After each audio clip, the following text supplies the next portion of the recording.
Love, that ever-flowing liquid fire of light, ever-expanding and illuminating truth, which is always revealed with wisdom, a spiritual nutrient necessary for vitality that is maintained through selflessness, a filter of ether that aids purity, which is love. Love, a limitless paper lantern floating into infinity on the intentions and actions of initiates of the mysteries.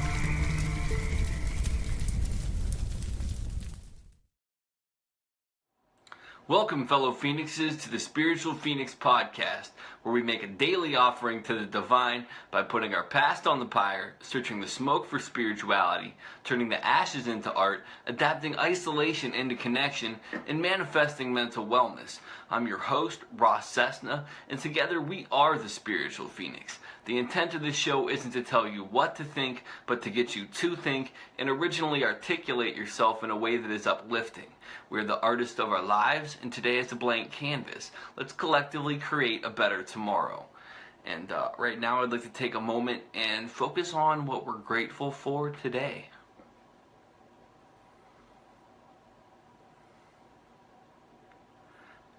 The last episode was like a huge gratitude episode, so I'm grateful that I took the time to express all that gratitude.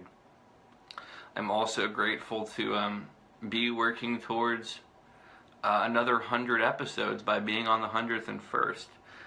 With that, I'll get into a couple quotes for today. The spiritual journey is individual, highly personal. It can't be organized or regulated. It isn't true that everyone should follow one path. Listen to your own truth. And that was said by Ram Dass. And your experience likely won't be the same as mine, and that's cool. It doesn't make it wrong. It doesn't make my path wrong. It doesn't make your path wrong. It means it's your path. Destiny is no matter of chance. It is a matter of choice. It is not a thing to be waited for. It is a thing to be achieved. And that was said by William Jennings Bryan. And I'd like to get into the daily reading that I read today from my Daily Tao book. And it's on accomplishment. The more you cultivate, the more you accomplish. Why doubt? When distance separates you from others, they cannot overtake you. In the beginning of training, it may seem as if you are doing very little. You compare yourself to your teachers and to more accomplished people, and you may despair at ever reaching their levels. But if you are diligent, then it is inevitable that you will make something of yourself. Once you reach such a plateau, you will be able to relax a bit and contemplate where you are on your journey. One of the most refreshing things to realize is that you now have something that no one can take away from you. Spirituality is yours to keep, yours to touch. No one else can gain access to it. Yet this precious accomplishment can sustain and guide you. It will give you increased health, and it will give you knowledge that you could not gain through normal means. Once you tap into this source, you have gained a foothold on the spiritual path. Uncertainty will not plague you. Who can argue with you?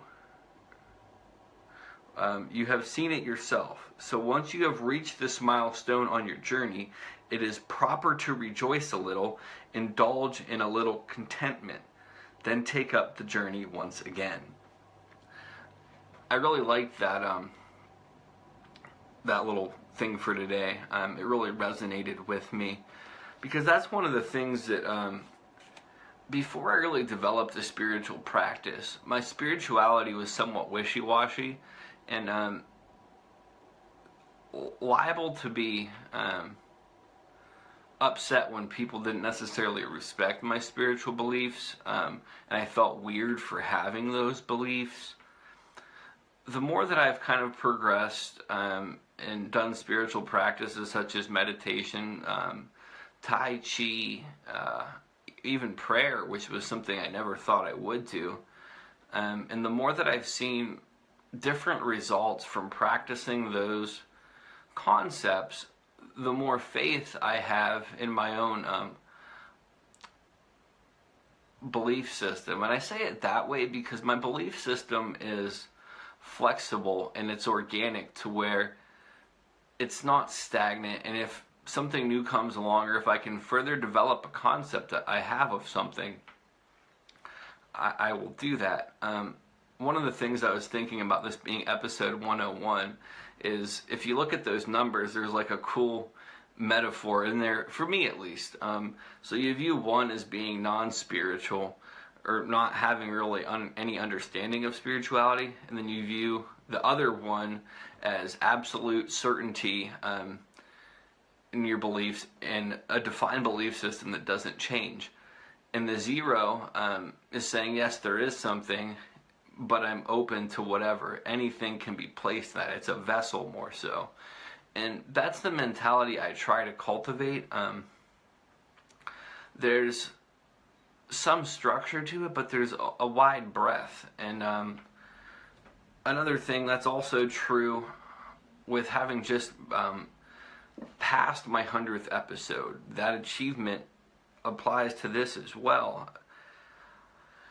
If I keep this up persistently, it's going to be more successful than what it was originally, theoretically. And I've seen more results from doing stuff the longer I do it, as I get more comfortable in sharing things in a way that it's all off the top of my head, not scripted for the most part, where I'm not reading off a screen, because I've done that for some episodes, and personally I like to keep it organic.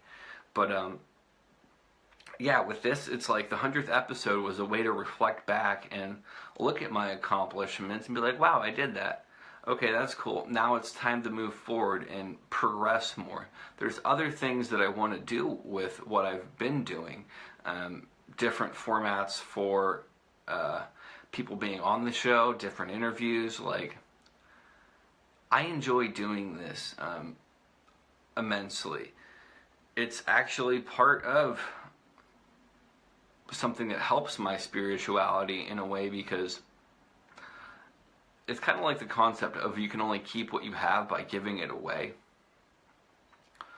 So I give this information away of things that I've gained, and I don't expect people to take it and implement it as their own. I expect people to take what works for them and tinker with it, and make it something that they can instill in their own life, in their own format, in a way that makes sense to them. Like, my way isn't for everybody, and it doesn't mean you can't gain something from something that I say that doesn't work for you.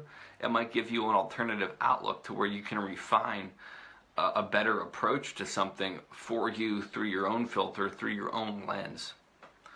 I really have a hard time in certain ways, and I felt guilty of this as well, so let me put that out there first. I do the same shit of what I'm about to say. Certain people will cultivate certain spiritual practices, like, for example, some people are vegan, and they think that makes them more spiritual than other people. In my opinion, it really doesn't. Just like, you can't be necessarily more spiritual. You're either spiritual or you are. And if you're sitting there comparing spirituality to other people, like having the spiritual pissing contest, you might want to evaluate that. And it doesn't mean that I shouldn't say that you're not spiritual. It means that you need to cultivate a different understanding of what it is, because spirituality isn't a contest. My belief system doesn't have to be your belief system, and I can still be spiritual, and you can still be spiritual. Spirituality also isn't a constant. It's an action. I'm practicing spirituality. I can be very spiritual in a day, and I can be entirely not spiritual in a moment. Everybody's able to be both things. That's the way of it. Sometimes certain things that people do aren't necessarily spiritual or not. Sometimes me sitting around and playing video games is spiritual for me, because it's that relaxation time and respecting part of my meat suit and my brain to say, oh, this is what I would like to do right now. Video games can be entirely unspiritual for me. If I sit there and I don't accomplish anything else, shirk all my responsibilities that I have to do because I'm sitting around playing video games. Like, meditation can be spiritual for me if I really connect, if I really dial in. meditation can be entirely unspiritual for me if I'm sitting there and I'm getting all worked up over, I can't concentrate on this. Why is this person walking around? This person here is breathing too heavy. Dude, fuck that car horn out there. That is pissing me off. So, really anything can be spiritual or unspiritual. I shouldn't say anything. Many things can be spiritual or unspiritual. It's the mindset that one cultivates when one is participating in it, and the relation to themselves and to everything else around them, really. This is something that I don't necessarily practice, and I think it keeps coming up as something that I should really start doing. It's back to that thing, like I eat meat. But I also find that if I had more reverence for it, if I paid respect to it, homage to it when I ate it, I think that would be a more spiritual approach to eating it. I eat substantially less red meat than I used to, and I do understand that the industry is incredibly damaging to the animals, hurtful to the animals, and it's also bad for the environment, I've been told. I think in general our existence is bad for the environment, and it doesn't have to be that way, but I do think that there can be a better relationship with meat, and it's not as black as white as if you eat meat, you're not spiritual. I don't know why I'm on that rant. I don't mean to upset any vegans. I respect your beliefs as long as you can respect mine. And it really is a matter of, if it's about sentient objects or things with souls, who's to say that a plant doesn't have a soul? That's this whole other argument. But yeah, I can respect people's beliefs if they can respect mine, and I should really just say I can respect people's beliefs. Working with people that don't necessarily respect my beliefs is a little bit more difficult. If they criticize me, I can let you go about your day. When people criticize me, I have a hard time. That's a good time for me to practice my spirituality. I haven't accomplished that yet. I feel like I'm kind of rambling and getting off topic now, so I think that it's a good place for me to just accomplish the end of the show and move forward. You can follow me on social media at Spiritual Phoenix. I made a new Instagram account. You can still follow Spiritual Phoenix, and it'll have a wider array of stuff. The old Spiritual Phoenix Instagram is now Spiritual Phoenix Quotes, because I want to keep that specifically quotes. I do free daily tarot readings at Spiritual Phoenix Tarot on Facebook or Instagram. I started a side podcast, which I'm actually going to record some episodes for after this, of 1 minute long poetry called the Phoenix Poetry Podcast. Currently it is on iTunes, and I will be adding it to other services in the future. I'm laughing because I've been saying that for the past couple episodes. My life's very busy, and it's the downtime I do get, I cherish. But it's kind of like they say, there's no rest for the wicked, and although I'm on a much better path, I have a lot of wickedness in my life that I am making up for. You can visit the website at thespiritualphoenix.com. I love, respect, and appreciate all of you. Love and light. I'm going to put this episode on the pyre. Peace, people. Don't believe. Don't follow. Do not consume. Do not watch. Largely what I'm talking about here is reclaiming experience. This is what's been taken from us. It's a self-advancing, self-expanding, self-defining process, and it takes no prisoners. The real world isn't a spiritual world, it isn't a material world, it isn't an empty world, it isn't a solid world. It's simply